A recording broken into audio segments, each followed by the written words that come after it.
Okay, that's excellent.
Proud of being a veteran of the U.S. Army Corps. My aunt and uncle both. As my nephew said, though, now we need to lighten the mood a little bit. So that's what we're going to try to do. This is supposed to be a party in honor of Annie, Auntie, and so we thought we'd start it off with something a little bit fun. Let me just make sure we got our setup going here.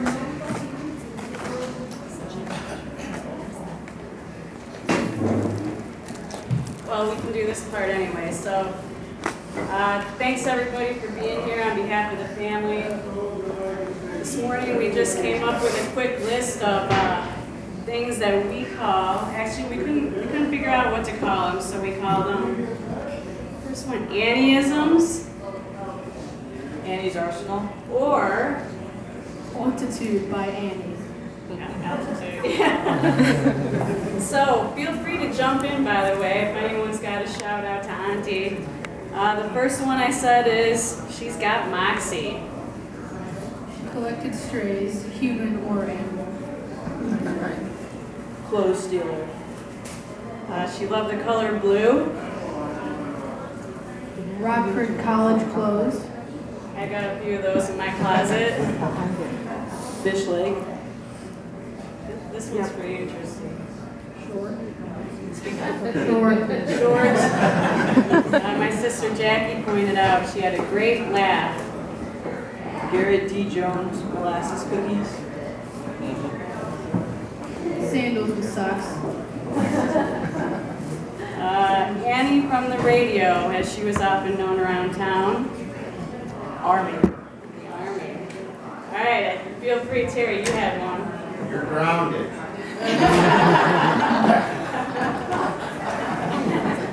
Thank you. Thank you.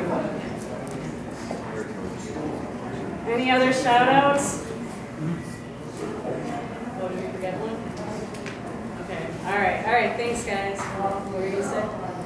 Okay. Thank you, good job, I'm gonna take over from here. Yeah, boys. Oh yeah, wait, I needed a clicker. That's your beat. Tristy, you wanna be my clicker? You can sit there. So when I tell you, just click the right The one. middle button? Or no, The right one. the right. All right. The arrow? Yeah. For those of you who don't know, I am named for my auntie, and me and her were both pretty proud of that fact my whole life. I hope everyone can hear me. I might have to go over and raise a little hell next door and settle them down, but she always introduced me in a very bragging way. I was never introduced to anybody without her saying, "This is my namesake, Jody Ann, Judith, Jody Ann." So that's how our connection is, and I loved it. All right, gang's all here. She was so proud of all of us, and actually, no doubt, she bragged about us probably more than we ever deserved. When we were growing up, we really didn't have any other aunts who lived here in Rockford, as most of our family was from Maine. So it never occurred to us to call her Aunt Ann. She was always Auntie. Click, please. Actually, I chose this first picture because I just thought it was so Auntie out there having fun. She loved the water and just looked like she was having the time of her life. And maybe a little bit of a heart attack at the same time. So. Okay, next picture. So we had all these pictures to go through, so I thought I'd throw a couple of them up and tell the stories. This is the house that Auntie grew up in on High Street in Fairfield, Maine. Just a few blocks from where her sister Jen was raising a family with 7 kids, one of those being my mother. Auntie was 20 years younger than her sister Jen, and so she grew up more like a sister to her niece and nephews, and she spent time living at both houses. She would just go back and forth as she felt like it, and likewise, if her mother got tired of her and wanted her to head down to her sister's for a while, or vice versa, the story is that all they had to do was draw a picture of her with pigtails, just like this one. Click it. And she would see it, get mad, and promptly storm off and go to the other person's house until the next pigtail picture was drawn, and then she would move on her way. Ironically, this next picture is a photo of her as a little girl with pigtails just like that.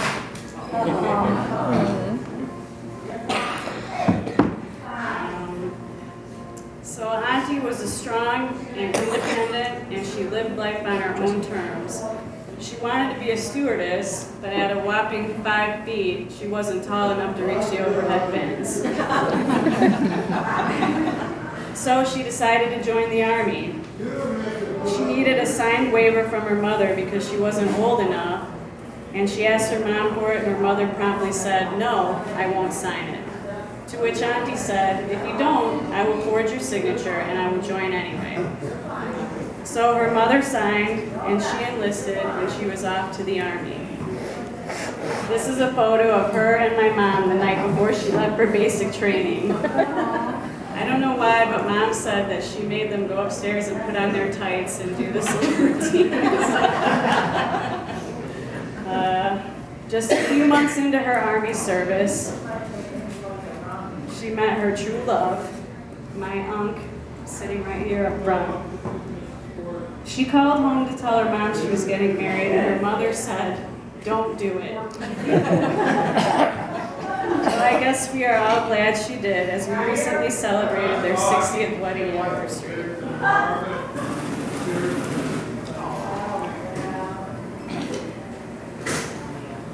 Hold on. While Auntie and Unc were truly kindred spirits, we would probably have to give Unc's good nature a lot of credit for them making it 60 years. It has been said that Auntie had a temper. Some in this room would go so far as to say it was fiery. One time when we were kids, me and my sisters and brother, my neighbor Todd McDonald invited me to his 6th birthday party. But my sister Jenny was a year younger than us and she didn't get invited. Jenny cried. Auntie was enraged. But she didn't just get mad, she got even. And for the next year, every time she walked past her telephone, she picked it up, she dialed Mrs. McDonald, and she hung up. And never had any peace again. You did not want to be the person that made Auntie mad.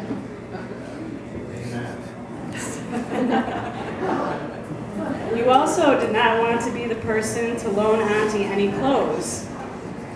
If she was here right now, I have no doubt she would walk up to my mom and say, "I love that sweater. It's so cute and it's blue, my favorite color, and cozy, and would it be okay if I borrowed it?" The only problem with loaning Auntie clothes is you never got them back. And actually, as Mom and I were looking through pictures, we saw this one, and Mom said, "Hey, that's my sweater." Kristen? This is a picture of the house that Terry grew up in and that I remember the most as we were growing up on Springbrook. We'd love to go over to Auntie and Unc's house. Auntie would always put on elaborate Easter egg hunts for us every year. And the trick-or-treating was so much better over there than in our house way out in the boonies in Belvedere. So we spent a lot of time at each other's houses. One time I remember, Auntie, Terry, and Christy were coming over for a visit. And we had an obstacle course of buckets and toys set up in the driveway. And they pulled in, I think, in a big old station wagon. And Terry and Christy egged her on to drive the course. So, not one to back down from a challenge, Auntie attempted it.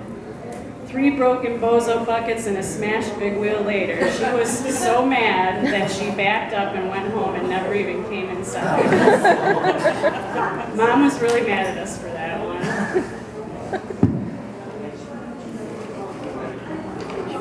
It was for our bikes. We would make them health strippers and ride our 10 years ago, we asked people to send in letters and stories for a memory book in honor of Auntie's 70th birthday. And it's actually sitting up here on the table for you to look at. The words of her family and friends really tell her story, so I wanted to share some of them with you right from the book.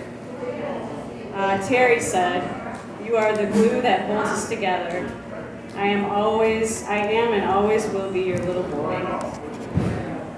From her nieces, my sisters and I, no matter what the occasion, getting a good report card, graduation, a new job, you have always been there cheering us on. Your warm, generous spirit has made you loved by all whose lives you've touched, and there have been many. From Tommy, who we're really glad to have here with us today, all the way from the East Coast. And 25 years ago, you took in a young teenager who was looking for a little structure and discipline in his life. You and Del helped mold me into the person I am today. And lastly, from Deb, I don't know where Deb is these days, India? In London. London? He called Del. Another, I guess, extended member of our family, he said, I still remember one evening coming home late from work and getting a phone call from you saying, "Hungry, Deb? Why don't you come over and have dinner with us?" I cherish that moment to this day.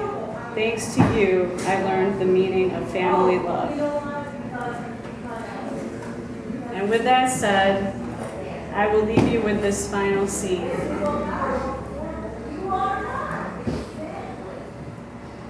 The weekend before Auntie's sudden illness, we had a get-together to celebrate her 80th birthday and Auntie and Unc's anniversary. We all gathered around the same table, just like a typical family holiday, and this is a picture from that day.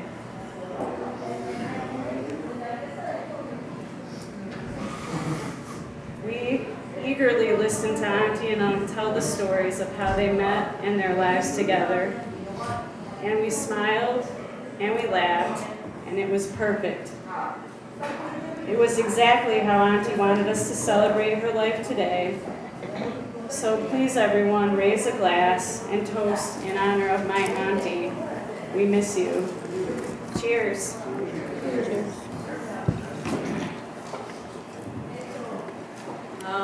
And then I guess with that said, I know there's some other people that had a few words to say today. I don't know who wants to go next. Dad, do you want to step up or?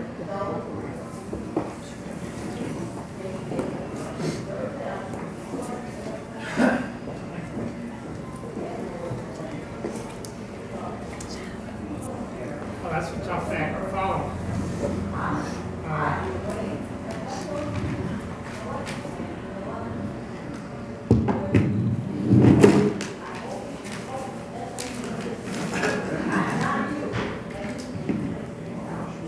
Who was Annie? Or better, who is Annie? Use the microphone. Can you hear me now? Yeah. I said, who was Annie, or better, who is Annie? Since she touched many lives in her spirit and quote-unquote performances live on. Annie was an original. She wore her feelings on her sleeve, and her moods ran the gauntlet, from compassionate tears for those who suffered, from steely-eyed stares to those who offended her. Annie was a precocious child who on occasion moved out to stay with her aunt when she was being restricted at home. She was an adventurous young woman who joined the Army out of high school. She was a wife and companion, a mother, an irrepressible and proud family advocate, a friend, an animal lover, and a public commentator who sought and found joy and fulfillment in ordinary people in everyday life. My first acquaintance with Annie was Allie in the early 60s. I'd just taken a job doing a water treatment company where she was a receptionist. And she had some special gifts for doing that kind of job. She was very articulate on the telephone, and she had a good memory for names and faces and details, and so she fit right in there. And I suppose she took a lot of personal satisfaction in that she played matchmaker for Mary Lee and I. And she was the one that I guess sponsored her and got her out in the Midwest from Fairfield, Maine. And so she probably would take credit for the fact that we have now been together for, I suppose, approximately 51 years. We've been married 48, is that right? 49. I say 51 or 52 because I wasn't the kind of guy that jumps into things quickly. In other words, our association extended for 2 or 3 years before we actually got married. Anyway, I'm sure Ann took credit for that and enjoyed, I know she was very proud of that accomplishment. In later years, her, what I would call fearless and articulate penchant for commenting on various things that were in the news at any given point in time, and that led to her era as a commentator on the radio. She would call in, particularly at the Bowman talk show, and it was WNTA talk show. And she became kind of famous because she had this very distinctive New England accent. As a matter of fact, it reminds me of another story. Back at Illinois Water Treatment Company, one day in her early days there, she and a friend were going out into the lunchroom, a different area of the building. And she got to these double doors that separated the two sections, and they had a difficult time. They were jammed. So finally the two of them got the doors open, and she looks at them and she says, "No wonder, they're locked." And her friend looks at her quizzically, "What is she talking about?" And she says, I said they're locked. And the friend was still puzzled. And finally she said, "Don't you understand plain English? I said they're locked." So she became famous for her commentary skills as well as her accent. And she became good friends with Chris Bowman, who was the host of that WNTA talk show. And I remember one episode in particular, Del probably remembers this too, in which one morning when the show was coming on, and she was gathering information, background information she was going to use when she called in. And the phone rang and it was Bowman. Del answered the phone. He says, "Annie, it's Bowman on the phone." He said, "Doesn't he realize I've got a talk show to do today?" So that was typical of Annie, and she became kind of popular and famous around the area. I remember my Uncle Levi, he said the only reason he listened to WTNA was to hopes that he might catch Annie in one of her call-ins. And so that was a very memorable part of her life, and one that she took a lot of satisfaction in. And I think it used her skills for talking with people. And I guess I would summarize these thoughts by saying, yes, Anne was unoriginal. She made our lives richer, and she will live on in our memories, along with all of the other things that we greatly value.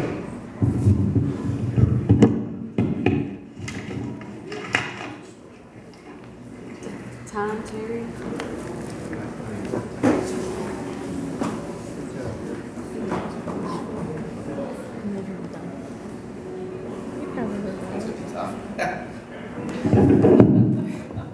Hi all, my name's Tom Simpson, and yes, Annie took me in about 34 years ago, so it's been a great ride, but it's amazing just sitting here listening and everything that you guys have shown and what we've seen, and I look back at me raising my family now.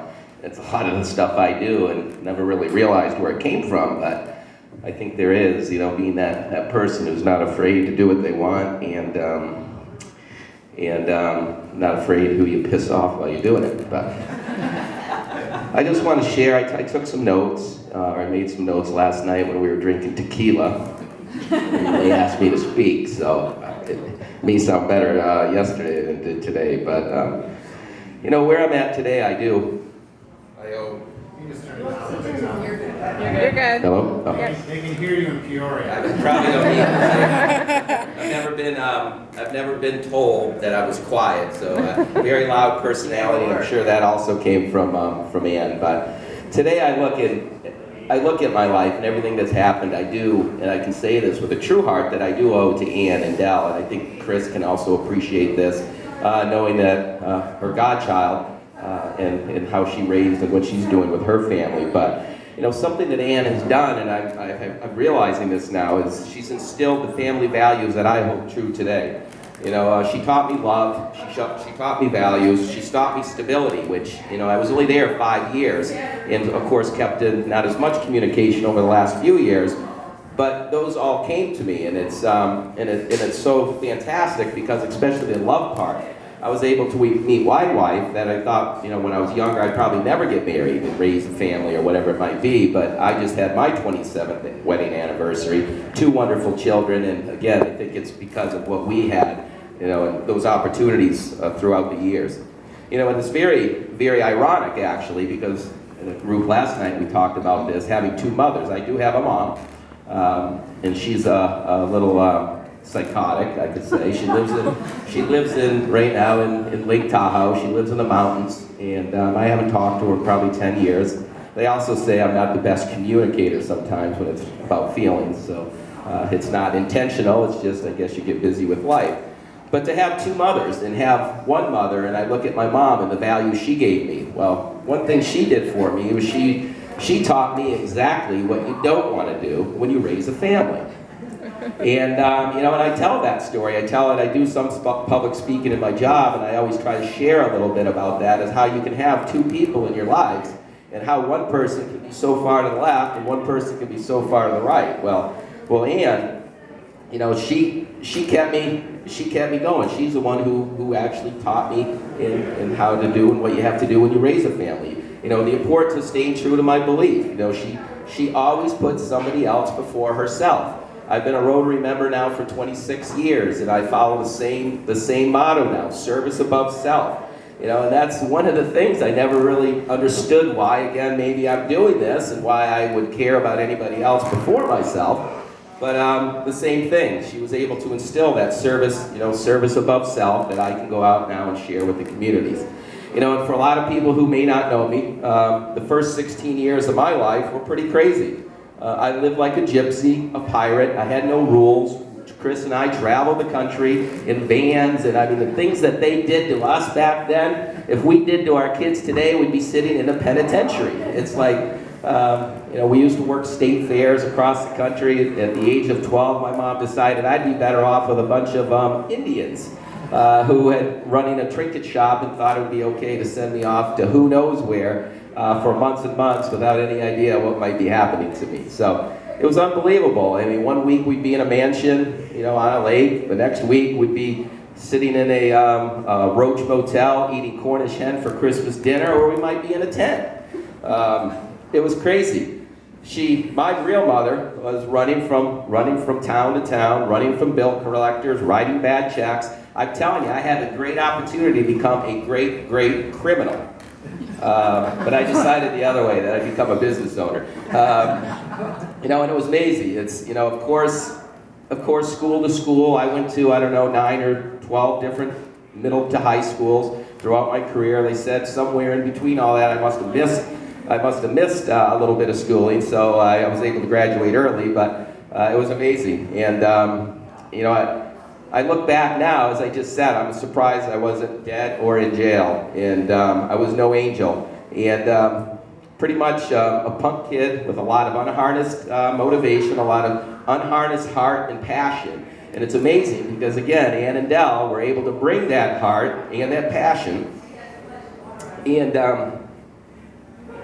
now that I raise my own kids, a lot of people don't get this in today's world. It's up to us as parents and so forth to teach these things to our children. And unfortunately today, a lot of the children aren't being able to get these values and what it takes. And I'm grateful for that. And again, Dell, that now I'm able to pass that on to my daughter Taylor, my son Ryan. And that's where I guess at the end of the day, Ann stepped in. She, you say what did she do? What did she leave? But she was a rock. She definitely was a rock of that family. She kept the family together, and again, in her fun ways, it was a great ride. And I'm glad at the time that she took me in, I was able to go to my mother and say, enough is enough, this has got to end. And it did. It ended that day in Rockford, where then I was able to go to school, graduate high school, and then of course have the opportunity to meet her brother, Shu, and move east, where I just can't imagine that I could be anywhere in any other place. And again, it was all because of that. And I remind my children all the time, Taylor, Ryan, we have lots of talks. I'm a very disciplined father, I believe, but also, to be good and do what's right. But I think I said it a minute ago, we talked about this last night. Life is a straight line. And some of us are going to go right, some of us are going to go left. If you go too far left, unfortunately, sometimes you can't get back unless you got somebody to drag you back. So, like the kids, and what Ann taught me is that line, you'll sway. And I can tell you, we all, Terry, Chris, myself, we sway. Terry and I a little bit more sometimes. No idea what you're talking about. But you got to come back, and Ann was very good at bringing that back, bringing back what it took to make sure that we were following, the right path. So, and that was good. I owe it to her. I've been lucky. I've been blessed. I became successful in business. It allows me to help people and give back on a daily basis. I raised 2 fantastic children who now will follow my same path, I hope. Dinner at 6. It's amazing. I, never really had dinner with the family until we moved in. And since, as I was working late nights, it didn't matter. For the last 18 years, I was home at 6 o'clock or 5 o'clock. I cooked dinner. The family was there, and we still do it today, which is, that's something that is going away in today's society. So it's fantastic. So I thank Ann for opening her heart and her home to me, pointing me in the right direction, and giving me the tools that I continue to do so. She's gone now, but she's always going to be in our hearts. As she becomes an angel, she's going to continue to watch over us until we have all done what we're here to do, thanks to her. And then we can join her and all the others that have gone to the next place. And the other thing she also taught me, which is amazing, is faith. I'd never been to church. We probably remember when we did go to church. We would crawled under the seats and laughed and giggled. It was a big joke. But over the years, I always remembered that as I then continued to take my family. I became a Catholic after I left here, and I don't know if that's good or bad, but no. And I raised my children as Catholics. And that's the thing about faith, is you just never know. Everything happens for a reason. And I thank Ann for that. And if you don't mind, I just sort of like to end this with a prayer. Father, we ask you to send your peace to those persons who are mourning. Continue to surround them with family, friends, and loved ones who will offer words of comfort. Give them sweet and restful sleep. Father, remove the spirit of heaviness and give them garments of praise.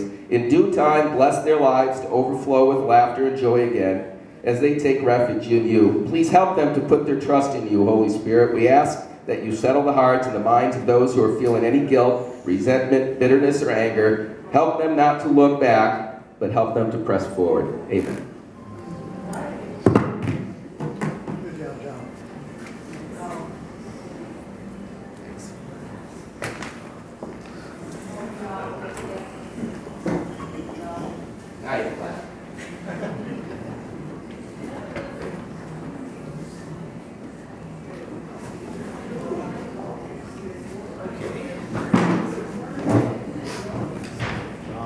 As always with me, no notes, not really good at, just going to do it off the cuff with you. Testament to a person's life is the people that show up at something like this. My mom and all the influences that she had on all of us, they are what they are. Since this happened, and the time I got to spend at the house with Dad,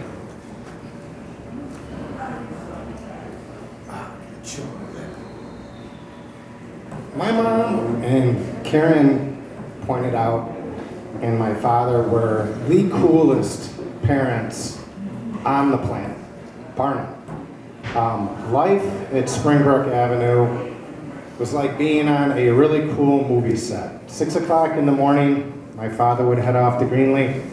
My mother would immediately turn on the radio. We had a wonderful stereo in the house. The sounds of America, Doobie Brothers, James Taylor wafting through the house. A lot of people talk about the birthday message, and if you received a birthday greeting from my mother, the song, it was wonderful. I was blessed with the good morning song. My mother would come in singing good morning to you, ooh, ooh, ooh, ooh. Which when you're a young kid, and my mother didn't exactly have the most wonderful voice, made you want to crawl back underneath the sheets. As far as the mom goes, I got some paperwork the other day that showed the application for adoption. And my mother put on there in the application that she did not care if it was a boy or a girl. I'm pretty convinced that my mother kind of views me as androgynous. If you look at a lot of the pictures growing up, my mother always wondered why I had such a fighting spirit. I was going through one particular picture book, and there's a picture of me. I didn't really actually comb my hair until I was about 14 years old. My mother did that. There was a picture where I'm wearing a butterfly, a giant butterfly, on my sweatshirt. Another one of my favorites is a purple ruffle shirt that she made me wear to school in the 4th grade. The shirt none of these shirts lasted very long because I would generally end up in the principal's office after getting into a wonderful scrap with an older boy who proceeded to make fun of me, and away we went from there. The values, as Tommy pointed out,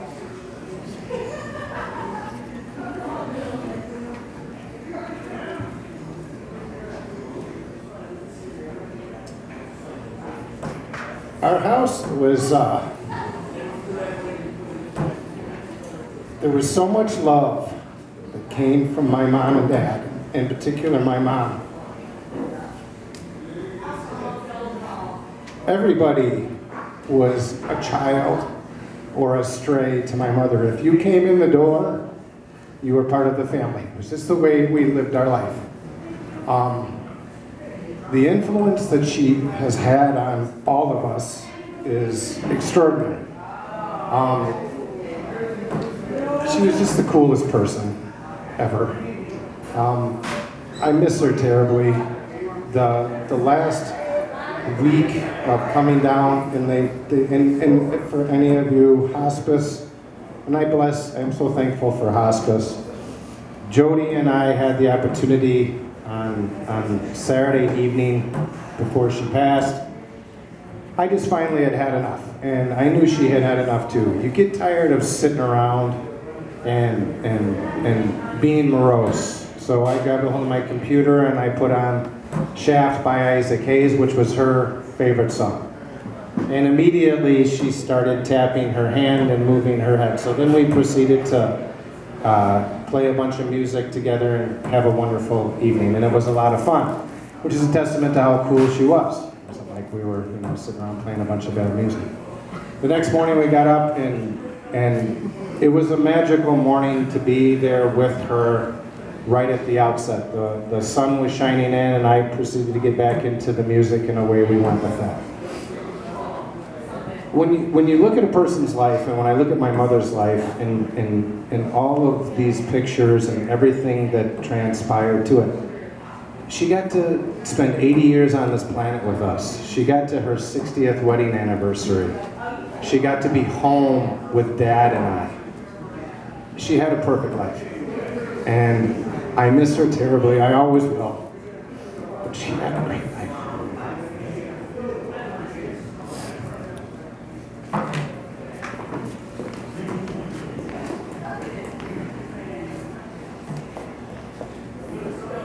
Wow.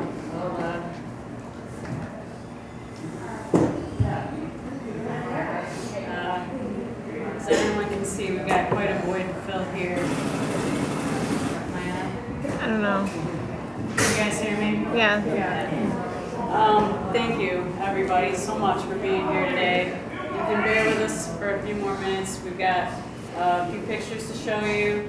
You're welcome to get up and walk around. And let's not forget, Auntie, by request, did not like formal funerals or ceremonies. And she asked that we have a party and celebrate her life today. So I know we had to have some ups and downs as we did this, but I'm going to show you a few pictures, and then everybody, please, let's have some fun in honor of Auntie today. So thank you.